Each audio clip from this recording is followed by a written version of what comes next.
Hi folks, it's Andy. I hope you're having a fantastic day. Welcome to this week's Kendo Rant.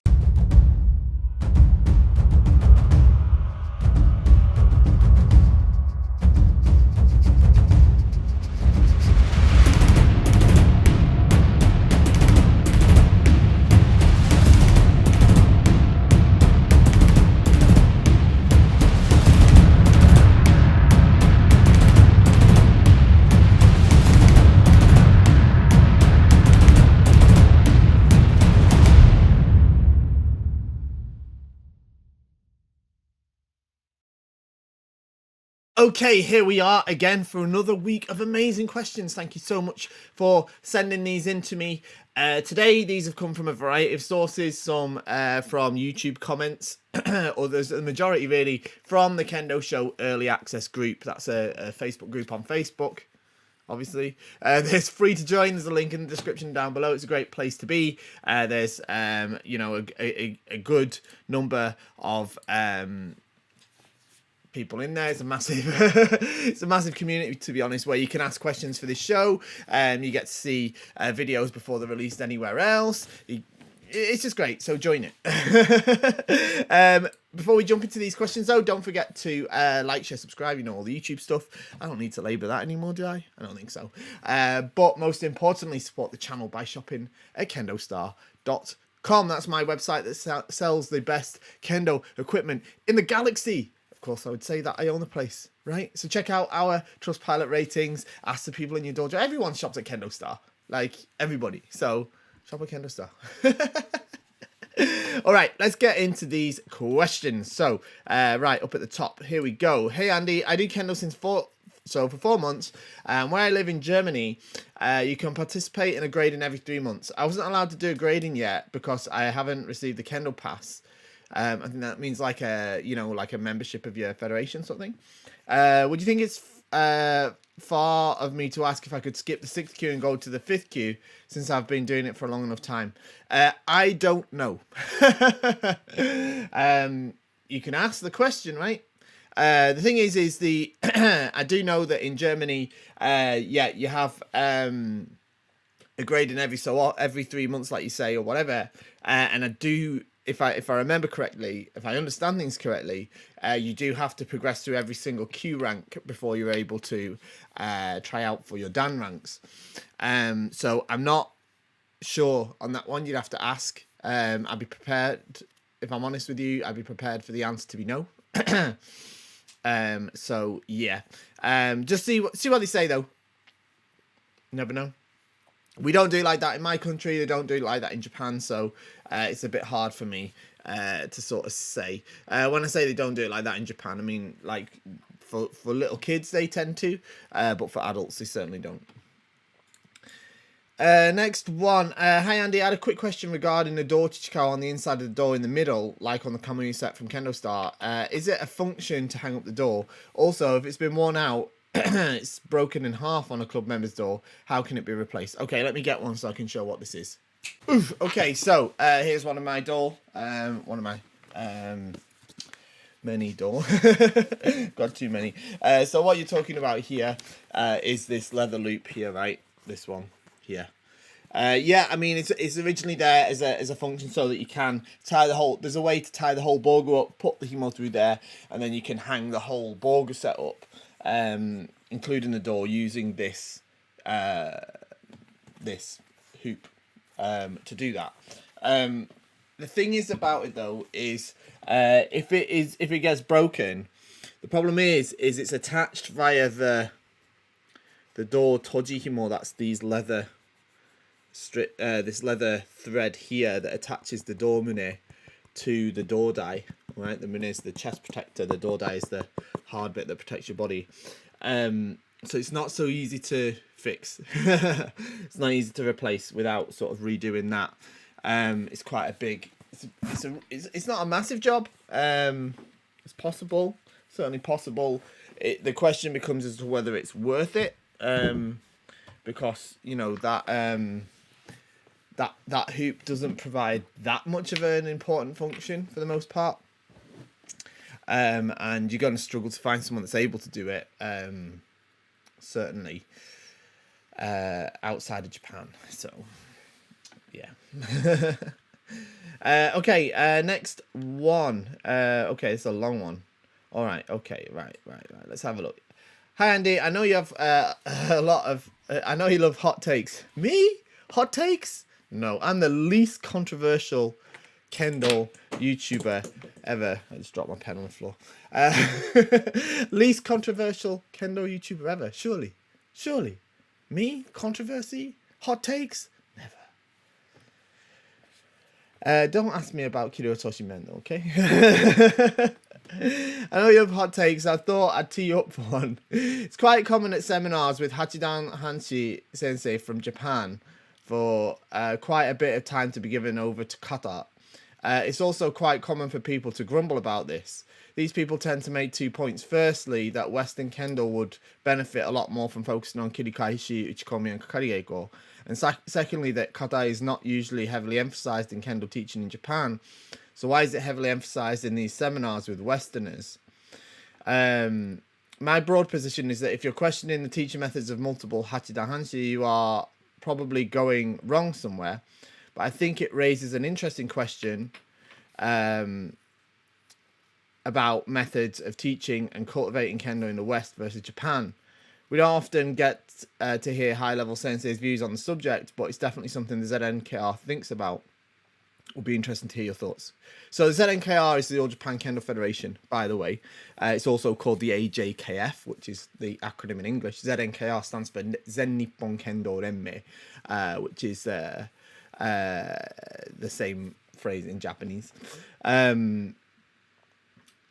Let's see. So how do we address this without upsetting anyone? It's not too controversial, to be fair, in all honesty. I think the hottest take I'm going to take is that you've triggered me a little bit. This is one of my little pet hates, right? It's not your fault. So, but it's a pet hate of mine. It's Hanshi Hachidan, not Hachidan Hanshi.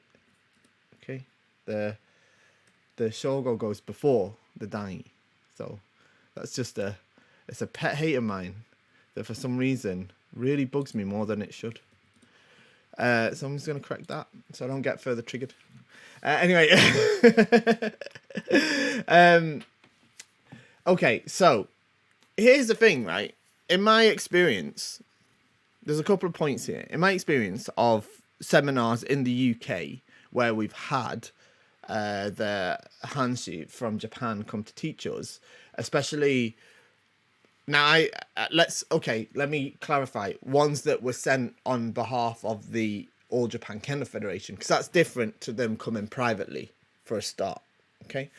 But let's just keep it in the context of when the All Japan Kendo Federation sends or is involved in the process of these teachers coming over. I don't think they spend that much time on kata, to be honest. Like, usually the ones I've been to, they've just dedicated maybe a few, 3 or 4 hours maybe, but it's out of a 3 or 4 day seminar. And there's two reasons, I think.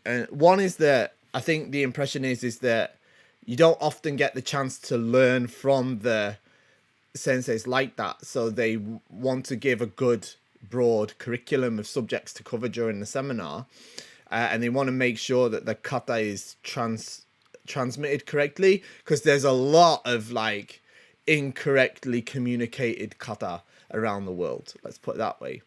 And secondly, I think this is the bigger one, is that these seminars are usually attached to a grading, and obviously you need to do the kata in the grading, so I think it would be unusual to have the seminar before a grading and not cover kata at all. So I think that's a massive part of it. Now, getting into the things that you're saying here in terms of people sort of grumbling about it, I don't think they should grumble about it, and I agree with you. It's not even the thing is you quite rightly say here that if you're sort of questioning the teaching methods of the Hachidan, maybe you need to sort of reevaluate if you think you know better. But it's not even that. If these teachers are coming from the Zenkennen, the Zenkennen are involved in that decision as well. Now, I'm not saying that those teachers themselves don't individually decide the structure of the seminar, but that's got to be approved by the ZNKR. They can't just do what they want. They have to report to the ZNKR, and it all has to be rubber stamped from them. They can't just come over here and sort of do whatever they want. They've got to you know, get that approval. And every day, you know, people, one thing a lot of people don't realize is, like, it's really hard for these senseis because, you know, they come over here, they'll spend the day teaching, and then that evening they'll have to write a report of how the thing went to send to the ZNKR. You know, it's like the ZNKR is proper strict on making sure that nobody's going rogue, shall we say, on that. So I think that's part of it as well, you know, like, you're not just sort of questioning that teacher, you're sort of questioning the All Japan Kendo Federation if you're starting to say, you know, oh, we should do X or Y. Now, to come forward a little bit as well to the point here where you know, people grumble about it, saying that we'd benefit more from doing Kirikai, Shichikomi, and Kakarigeko, and kata isn't usually emphasized in Kendo teaching in Japan. So why is it emphasized with the seminars and with Westerners? One, Westerners prefer doing kata, right? That's just like, obviously, look, Westerners practice kata more than Japanese do as a whole. I'm using your word Westerners there because it's not just Westerners, right? It's like, it's Kendo outside of Japan does kata as a whole more. Certainly in my experience in Europe, practice kata more in general than they do in Japan, right? In general, we do like kata more than they do in Japan. That's one thing. Secondly, right, it's not like there's loads of teaching focused on Kirikai, Shichikomi, and Kakarigeko either in Japan. There's lots of, it happens a lot, you do it a lot, but you don't, like, the thing is there's not many seminars in Japan for a start. Like, it doesn't work like that over there. So comparing it, saying like, well, this is how they do in Japan, this is how they're doing when they come over here, it's kind of a nonsense, really, because it's total different situation. You know, you don't have a seminar that you go to so often. I mean, kids sometimes have it, but adults don't often. I never had the opportunity to have such a seminar when I lived over there. There might be some referee seminars, and there was kata seminars, but I never saw a seminar for adults, aimed at adults, for you to go to and you know, learn directly from the teachers. My kids did that, but I didn't. You just had to go and do keiko with them. So it's not, you know, and look, the reasons people do kendo are totally different outside of Japan to in Japan. And that's just a fact. So there's that as well. I think, you know, I think the majority of people you know, I'm happy to be corrected in this, but I think the majority of people that go to these seminars, prefer to spend time on kata than to not. And I think if you went to a seminar and it was all Kirikai, Shichikomi, Kakarigeko with guys from Japan, and you paid a decent amount of money to go to it, because they're not cheap, these seminars, let's be honest. I think, you know, your average casual kendo guy is going to be upset about that. So there's that too, all right? Now, I think, to wrap this up, I think you're right. You know, it's not your place. At the last one of these I went to, a lot of people I heard were complaining to me about not having enough time for Jigeko, right? Because they spent the whole day teaching them, and then there was only like half an hour or 40 minutes of Jigeko at the end, and loads of people complaining and whinging about that. And it was like, really though? Really? Like, what, you know, you've had the whole day of being taught by these world-class teachers, and now you're whinging that, like, they decided that you don't need to focus on doing Jigeiko right now. You know, they just wanted to do the fun bit. Let's put it bluntly. They just wanted to do the fun bit. So yeah, I'm totally with you on that. If they're gonna be like, you know, look, you go to a seminar like that, you follow what the teacher says. You don't whinge about it, right? If you don't like it, just make up your own stuff. Okay, next one. Why are Kendo Bokuto so light? There are Bokuto that are heavier. Wouldn't our understanding of how to use a sword be improved with something with a more realistic weight? Okay, that's an interesting question. There's a couple of reasons here. The first one I'm definitely going to address, and this is probably more of a hot take, but it's not a hot take for me anymore because I say it nearly every week. But we're not trying to understand how to use a sword. We don't use a bokuto, we don't do kata even to understand how to use a sword. That isn't what the kata is for. It doesn't teach you how to use a sword. Now, the way you use a bokuto compared to a shinai is different because you do use it more in the way that we interpret in Kendo how a sword would be used. Whether that's true or not, I don't know, and I don't care. Because I just care about Kendo, right? So I'm not going to sword fight anybody. So that's not what it's for. Kata isn't there to teach us how to use a sword. All right? It's to help us develop and understand the deeper concepts of Kendo and keep us connected with the history of Kendo. All right? Doesn't mean we have to, learn to use a sword. Otherwise, we'd just do it with swords, right? We could do that, like the guys in the other one do, E-Idol. Yeah. We could just do it like that, right? But that's not the point, right? So in terms of why the Bokuto so light, they're not light. They're just, what it is, right, is they get a piece of, they're as heavy as a piece of wood that they're made from in their size and shape is. That's all it is. There's no sort of weight regulation. You can't take a piece of oak, cut it into the shape of a bokuto, and then make it heavier. Because oak has got I know you could fill it with lead or something, or I don't know, but let's stick within the realms of realism. You take a piece of oak and cut it into the shape and size of a bokuto. It's a sort of decided weight, isn't it? Because oak has a sort of set mass that doesn't seem to change, so you can't adjust that, right?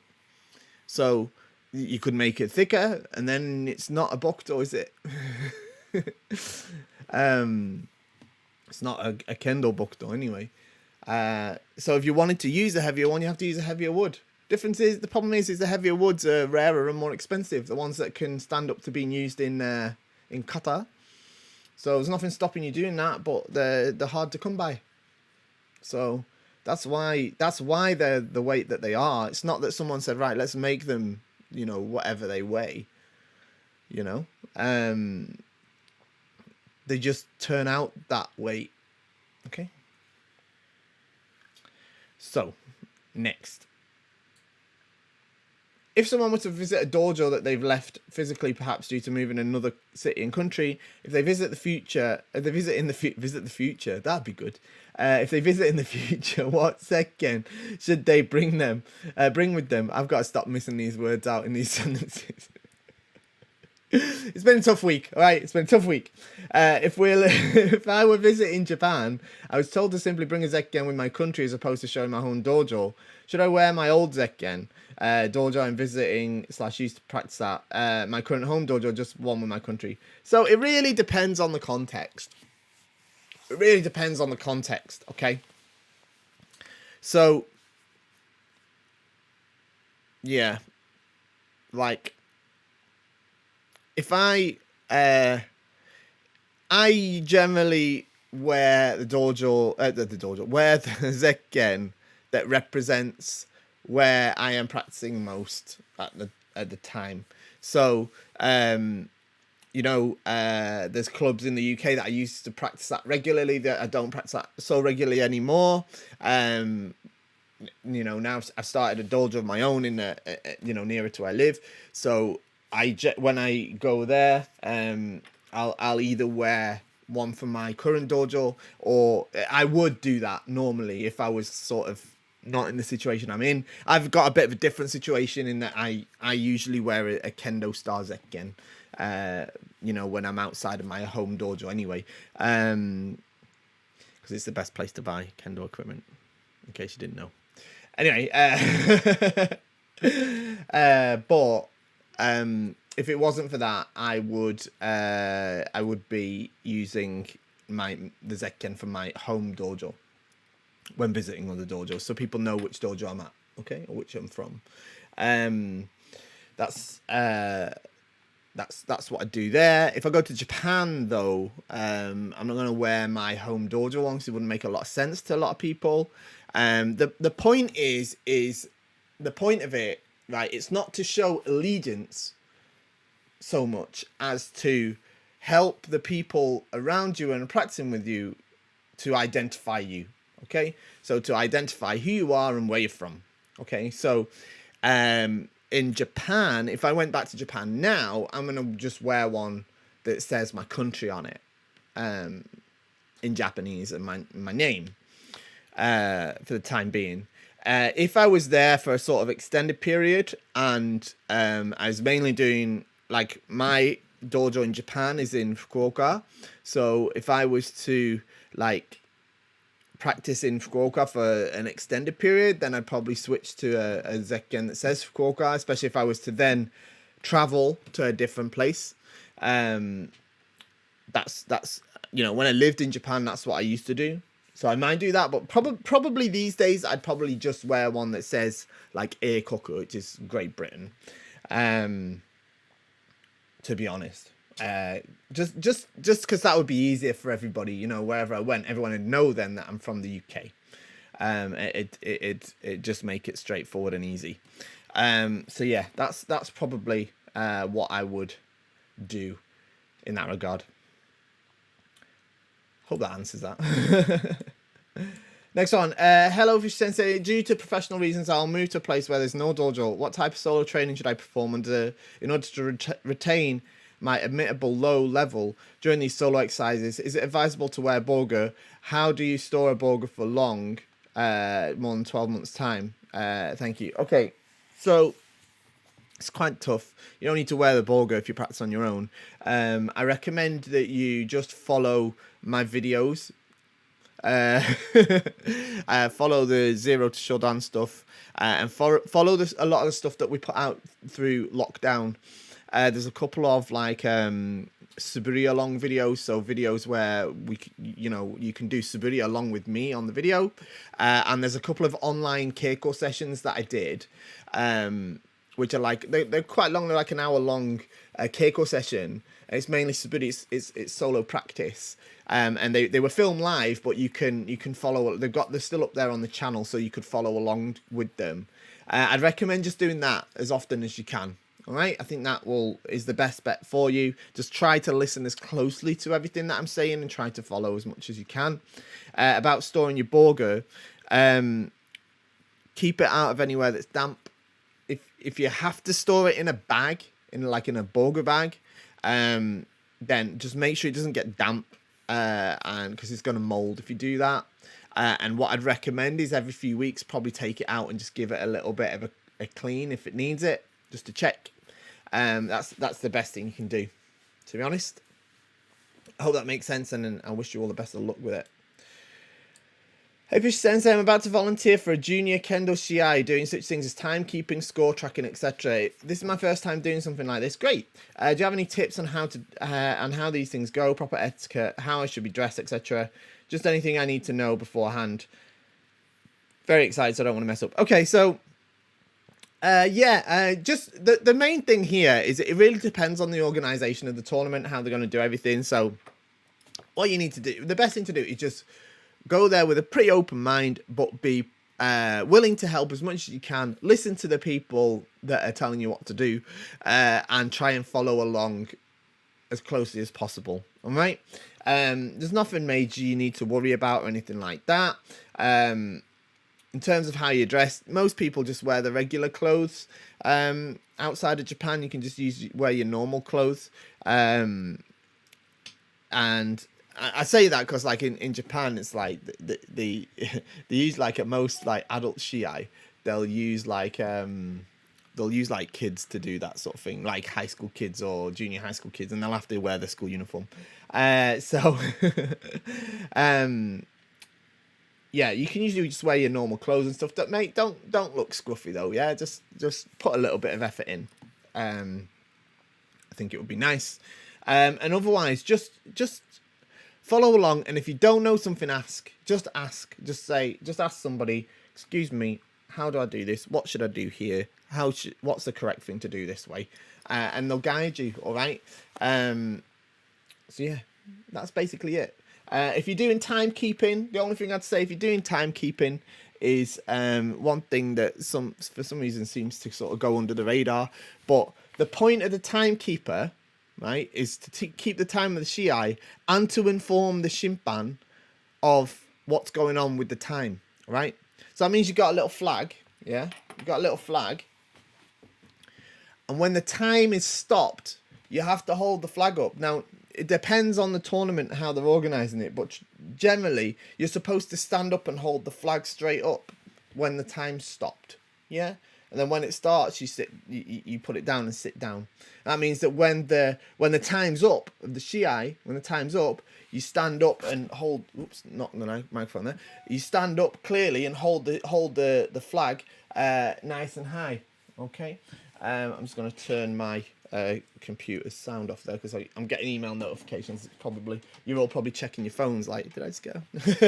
All right, anyway, so you need to when the time's up, stand up clearly so that the Shimpan can see your time's up. All right, you don't just it takes effort to do it. It's not just like this is the flag. We're gonna pretend, all right? When I see sometimes they've got the phone or something timing it, and then they're like this kind of thing, or like this. You have to make it really clear to the Shimpan that the time's up. Okay. Okay, right. This is a long one, so let's get into this. We're having a full-on session today, aren't we? Right. Okay. Right. Let's see where it starts, and let's get to the end so I can make sure I'm reading just one question. There we go. Okay, so all right, here's a long one. Yeah, I seen. My friend and I are getting ready to challenge Ikkyu in the Shinsa less than 2 weeks. Overall, we're feeling pretty confident, but we had some questions about the Kegel portion. Or is it called Tachiai? Is there a better word for a match during the Shinsa? Yeah, I'll answer that in a minute. Our sensei has mentioned that during our matches we tend to run into one another and often end up in Subzeriai. He's recommended to focus on moving past each other to far distance before turning around. I'm a bit at odds with this because it seems to imply you shouldn't keep watching your opponent as you run through, and it feels that lacks Zanshin. We've been working through this outside the dojo and have arrived at a few potential solutions that we haven't yet been able to bring up with our sensei. When we're using practical strikes in Jigeko, we don't seem to end up in Subzeriai as often. However, when we practice the larger Kihon strikes, we tend to run into each other more often. Okay. First question. Would it make sense to keep our faces, eyes locked on our opponents while we move past each other and only turn our bodies when we can't turn our heads to compensate anymore? Or should we run through and not worry about trying to keep an eye on our opponent? Second question. Is it a problem if we end up in Subzeriai too often after striking from appropriate Uchima? Third question. How important is it to make larger strikes during the Shinsa Keigo? I've heard it's best to show your Kihon strikes during Keigo, but I believe I've also heard one should use the practical strikes. Finally, my 11-year-old son is coming with us and aiming for Yonkyu. He's very excited. Thanks so much for all your teaching and advice. It's been invaluable to each other. Oh, good. Okay, thank you. Okay. Right, I think we're going to get some hot takes. Hope you're ready. Sit yourself down. Right. This is where I upset a lot of people because for some reason there's like a really weird sort of misnomer about gradings, especially like Ikkyu gradings, Shodan gradings, Nidan gradings, Sandan gradings. It happens all the way through those. It's not so bad in Sandan, but for some reason, like up to Nidan. I see people doing this in Yondan as well, though. Anyway, I'll stick on topic. First off. Right, so the keiko section of the grading, the correct term is jitsugi. Jitsugi, okay?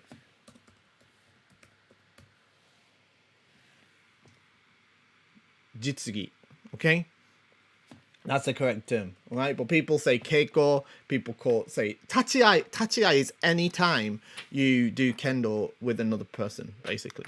That's tachiai. Anyway, our senseis mentioned that during the match. Okay, so what you're talking about, right, is that, oh God, this is good. This is hard, right? I don't want you to go against what your sensei's saying, right? I don't want you to go against what your sensei's saying. And let me tell you first off, before I say anything else, it's not going to determine whether you pass or fail ikkyu, all right? It's not. Whether you do the large strikes and run past, or whether you do the small strikes and you don't run past, it's not really going to determine whether you're going to pass or fail ikkyu. When I say run past, you still have to sort of separate from the opponent, all right? So, like the video I did on Zanshin. Anyway, what's going to determine whether you pass or fail ikkyu is whether you're doing fumikomi or not. You don't fail ikkyu if you can do strikes with fumikomi. You don't fail it, all right? You shouldn't fail it. So if you're making attacks and you fail your ikkyu, it's usually because you're not doing the fumikomi, all right? You might hear all other sort of things, but if you're doing strikes with fumikomi with some semblance of kikentai no ichi, they're gonna pass you for ikkyu, right? You know, or they're doing it wrong. So that's the first thing I'd say there. Now, right? I don't know where this sort of idea of in any sort of jigeko or keiko tachiai style situation, you have to swing the shinai all the way over your head and then hit and then run off into the distance of showing your back to your opponent has ever been. I don't know where this idea that is correct has come from, other than the fact that that's how we practice Kihon and Uchikomi. And the reason we do that in Kihon and Uchikomi is to practice our striking and our ashisabaki. It's not to practice techniques that we use in the real match. That's not what they're for, right? If they were, you would see it in the high-level matches, wouldn't you? Yeah? But you don't. Because the high-level matches are all decided, not all, but generally decided with really simple techniques. Yeah? They're not decided with secret techniques that you've got to have achieved the master scroll before you're allowed to learn them. Yeah? So, the correct way to do kendo, now let's just put this idea of shinsa to one side. The correct way to strike in kendo in real terms is to make a small swing the shinai, strike with kikentai no ichi and with zanshin, which means to keep your focus towards your opponent. All right? That means you can't disappear into the distance like this. Now, I explain more about this in my video about zanshin. Now, what it sounds like is happening with you is you're hitting, and then instead of you're sort of losing your momentum, and that's why you're ending up in Subazariai. And that can't happen either. All right? That's not correct either. You don't hit and stop. Yeah? If you make the strike, man, if you hit them, then look, for your ikkyu grade, especially as your teacher is telling you to do it that way, just do it that way and you'll pass. All right? But just bear in mind, going forward, that isn't kendo. That's just showing something that a grading panel wants to see. Well, not what even wants to see, to be honest. If I'm on, like, I don't do ikkyu gradings that much, but if I was on panel for ikkyu and they're doing that, I'm like, you know? So that's all I'd say in that. But it's just the easiest way. It's the easiest way, I guess, to get through the exam. So I'm not going to say don't do it, especially as you're being told to do it. But all I am saying is that in the grander scheme of things, that isn't the correct way to do kendo. All right? So you want to get upset with me, everybody out there going, oh yeah, real kendo is about big strikes. No, it's not. It's absolutely not. Nobody does the big strikes in there. Come on, post me a video of some guy in his 80s that has to swing the Shiai, this massive strike, to get any sort of power behind it. All you want, but or like some random rare occurrence of somebody doing it. But let's be honest with each other. The majority of strikes that happen in Kendo are not swinging the Shiai over the head, because that's not what they're for. I'm not addressing this to you that's made the question, by the way. I'm preempting people that are going to try and get upset about it. But anyway, yeah, I mean, I think the best thing and the easiest thing for you to do is to do what your sensei says for now. All right? Just do that and you'll get through the exam. All right? But just bear in mind in the future, watch things like my Zanshin video and stuff like that. And my men strike videos, and you'll get a bit more of an idea of what you need to do after that. Okay. So in terms of the second question, yeah, it is a problem if you end up in Super Zeriai too often. Yeah, you need to be, throwing those strikes out with Stemi. Yeah. So if you end up in Super Zeriai all the time, it looks like you're just kind of making half-hearted strikes. So that's not great. How important is it to make large strikes? I mean, I've answered all these questions in one go, haven't I, really? So I don't think you need to make the large strikes. Even if you pass the opponent, just to get the flow of the keiko right, all right? Let's forgive the idea of passing the opponent with your back to him for the time being, all right? Tell you what, though, I'm going to fail someone for Nidan if they do that. Right, I'm lenient enough to do it, let them get away with it in Shodan, but you ain't getting through Nidan if you do that.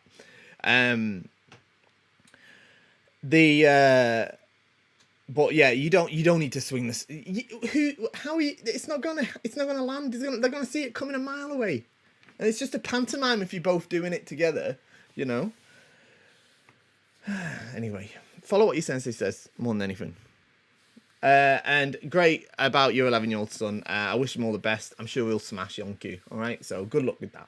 All right, I hope that answered it. Just follow your sensei for the time being, all right, and then worry about the other stuff once you pass a grade. Okay, that's where I'm gonna go with that. I think that's the best place to leave it before I upset some more people. All right, we've got another super long one. Okay, let's get through this. Okay, so a couple of etiquette related questions. My dojo, a church gymnasium, we have a big banner on the stage that represents the head of the dojo where we bow, so the showman. Yeah. After practice is concluded, the banner is taken down and everyone is changing, heading out. During this time, do you still need to bow in and out of the dojo space, or is it no longer considered an active dojo? I'm asking because after our last practice, I was showing some of the beginners some tips for proper fumikomi, but everyone had changed already and practice was over. I couldn't tell if I still needed to bow as I went back and forth. My second question was that I was told we're supposed to bring each sensei a bottle of water from the fridge after practice. I was told that we grab the bottles, run out as they're providing feedback to each dojo member, and slightly kneel diagonally behind them. We place a bottle near their men, then do a sitting bow. I had a weird moment while doing this because I was holding several bottles to my chest with my left hand and placing them with my right. Since my left arm was holding the bottles and was told to move quickly, I placed the bottle and performed the sitting bow with only my right hand on the floor in front of my nose is considered improper or rude. Do I set all of them down to one side and take one at a time? Another question about the water situation. Would it be alright if I purchased some reusable bottles and wrote each sensei's name on it just so we can use less plastic? I was thinking I could have them filled and in the fridge before practice started. This would also mean that they will probably have to put them back in the fridge themselves. Does this seem like a valid idea? Also, do you know when your white Kendogi are back in stock? Okay, so I'll answer the last one first. No, I don't know when the white Kendogi are back in stock. All right, I'm waiting on it, and it's a right nightmare. So please be patient. It's coming back. But look, the world's kind of messed up right now, especially when you're trying to get stuff sent across it. So it's all right, like from an individual to an individual, but like when you're trying to get like containers of stuff sent over from Asia to Europe, it's a bit of a headache. So I don't know, but it's coming, so please be patient. Right, so about whether you need to bow in or out of the dojo when you've taken the banner down, my answer would be yes. To be honest, it doesn't cost anything to bow, right? So especially as you were still doing Kendo in there, right? Giving them tips on the Fumikomi. It doesn't matter what everyone's wearing.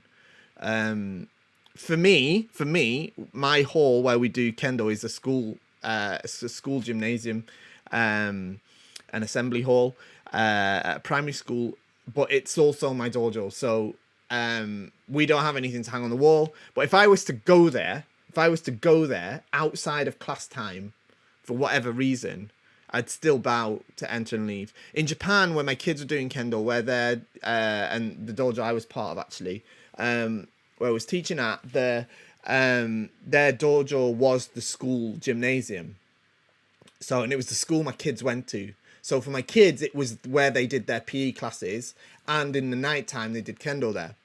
And it was also when I had to go to the school for like one of my kids' like performances or ceremonies or something like that, in the school context, nothing to do with Kendo, it was in that hall. I still did the bow to showmen when I entered and left because it felt appropriate for me to do that.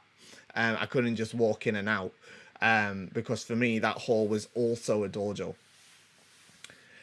So I would say yes. About the water situation, that is awesome. I need that at my dojo. We need a fridge and we need somebody bringing me water after Keiko. Look, yeah, if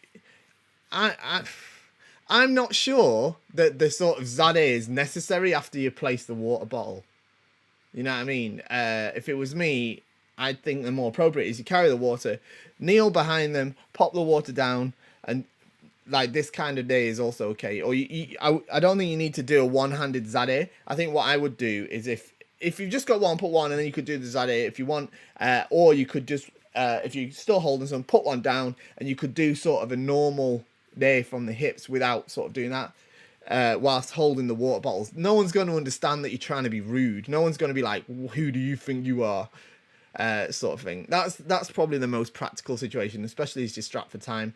I don't think it's a problem for you to have the plastic water bottles, reusable ones instead of disposables.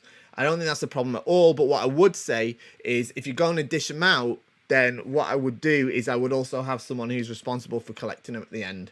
I think that's probably the best etiquette. If you're going to go around giving them out, then after practice, just have someone that goes around and says, either someone that goes around and does that, or communicate to the senseis beforehand so they know, sensei, when you finish the water bottle, if you just pop them back in the fridge, that would be great. I don't think there's a problem with that. I think no one's going to be like, I have to put my own water bottle back kind of thing. No one's going to be like that. So I think that's fine as well. Yeah. Thinking about it. Either would do. So, but cool idea. I like that. I wish someone did that in my door. Okay, we're nearly there. We've got another sort of 4 or 5. So hope you've got a cup of tea. There's some good questions though. Right, where are we? Here we are. Okay, let's try and get through these now. Right, so since starting Kendo, I see many aspects of Kendo and other things that I currently do or things that I've done in the past. The movement Suriashi is extremely similar to pushing a skateboard. Okay, in motion, the motion in Fumikomi mirrors an ollie with direction emphasis change, forward instead of up. Rock climbing has taught me that horizontal bows and square knots. If you tie them in the vertical position, they're granny knots. Drumming has taught me to feel good tenuichi. The difference in making the drum ring versus having it thud. Weightlifting has taught me how to engage my core and my movements. It's also taught me how to engage my lats and ensure proper posture and shoulder position. Aikido has taught me a ton of language used in Kendo, but also a lot of seme. A concept that is tough to get across to Western audiences. I could keep going, but I'm curious if you've been exposed to any other activities that bear strong similarities to Kendo movements and concepts. I think that's great, and you make some awesome valid points there, and I think there is a lot that's transferable. I haven't experienced it all that much because I only do Kendo, really. Like, I don't do anything else. Certainly nothing physical. Other than sort of geeky hobbies, I don't do like other sports or activities that way. Like if I was going to do that, I'd just do more Kendo, if I could. So, yeah, it's a bit difficult for me to comment on that if I'm upfront with you about it, to be honest. But I definitely think there is things that can come across, and I think there's stuff from everyday life as well. It's kind of it's a two-way thing, right? Like doing Kendo helps you improve in your daily life, and then stuff in your daily life can go into your Kendo as well. I think I've gone into quite a lot of detail with that in the video I did about how Kendo makes you a better person. So definitely check that out as well. But yeah, next one. Hi Andy, I don't care for chess, but it seems to me at this point, the strong ones semi, the more steps ahead they are. A relative beginner might also look into a crisp Debana if they keep composed and primed to move forward. This being one step ahead. Accordingly, Tsuriyagi or Kaishiwaza will be intermediate in their component. The idea is goaded into really selling out with their strike, which you'd turn against them. Yeah. Finally, Uchiyotoshi would seem to demand the most mastery semi amount of steps ahead of an opponent. One must have the presence to invite the strike, precision to strike it down, and land a clean ippon. 3 steps against the opponent's one. Yeah, fair enough. Does this kind of progression make sense to you? Is it a good idea to improve my semi by expanding the overall Waza toolkit? This approach will place Nuki Waza somewhere between Demana and Tsuriyagi in difficulty. Thanks a bunch for your time. Love your gear and your rants. Great, thank you. Yeah, I think you're pretty much spot on there with your sort of summation. I agree, you know, it's not necessarily just about being more steps ahead. You can sort of catch it in the middle. You know, when they do semi, you can do semi kaishi. So, you know, they can start to I'm talking quite deep levels now, though, if I'm honest with you. This is like stuff that I'm studying at the minute, you know, towards 7th dan. Not, you know, it's not the sort of stuff you need to worry about at like 2nd, 3rd dan level. But, you know, when somebody does the semi, you can do the semi kaishi as well. So it's not always being the steps ahead, but in principle, yes, you're right in that regard.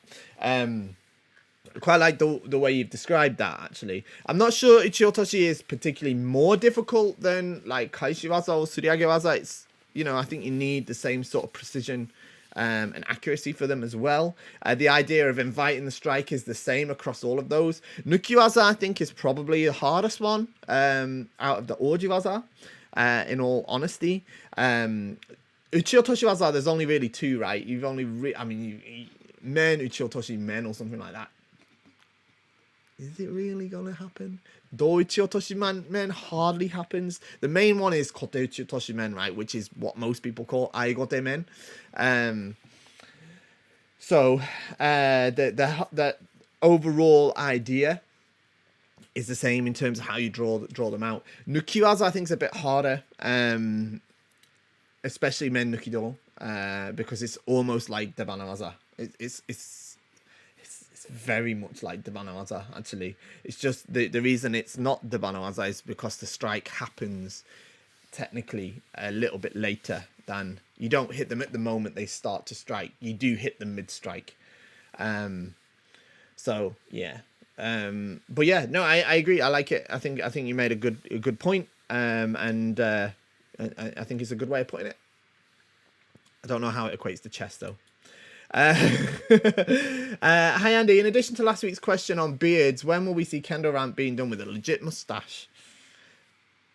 You saw the Halloween episode, right? You must have seen it. I'm not sure a mustache is the way for me to go. Alright, let's put it that way. Last one, okay. Shiai style versus Tachiai style in a match. Pros and cons, or a hybrid of both. Which one has a better opportunity to have a bomb first? So by match, I assume you mean a Shiai.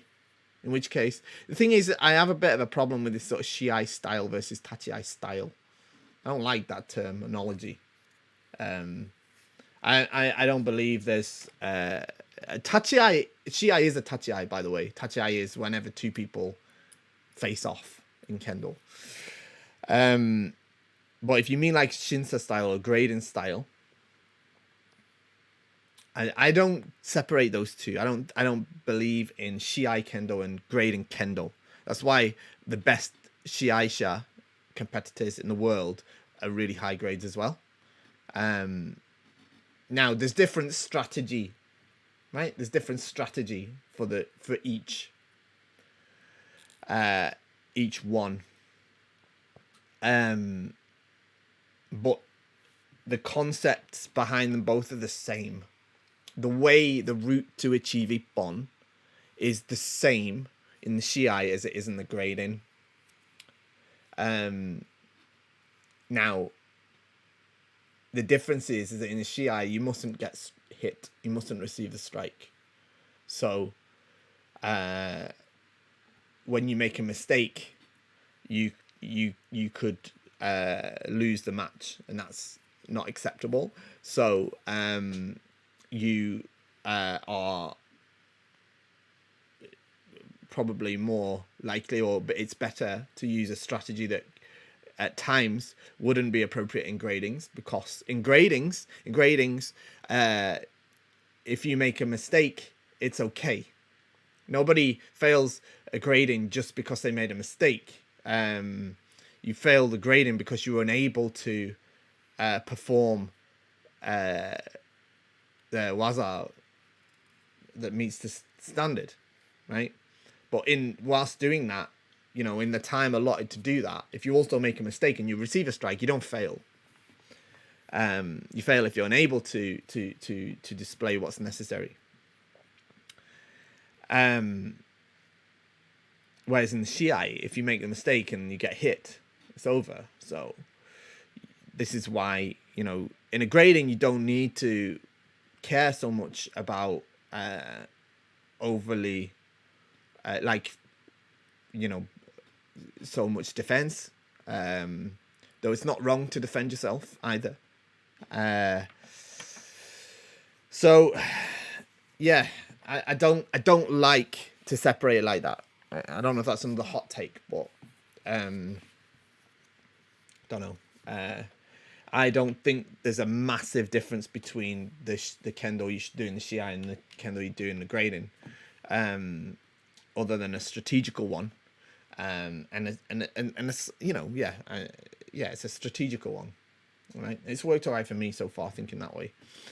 I think a lot of people fail gradings because they get too caught up in trying to do grading kendo, and they become unable to make successful strikes. So in terms of as the question was in a match, which means in a Shiai, of course the Shiai strategy is the better one to use in the Shiai. So yeah, that's it. That's my answer. And that's it. That's the end of the questions. I know it's been a long one. Thank you for sticking with me to the end. See you next week. Shop at KendoStar. And have a great weekend. Bye-bye.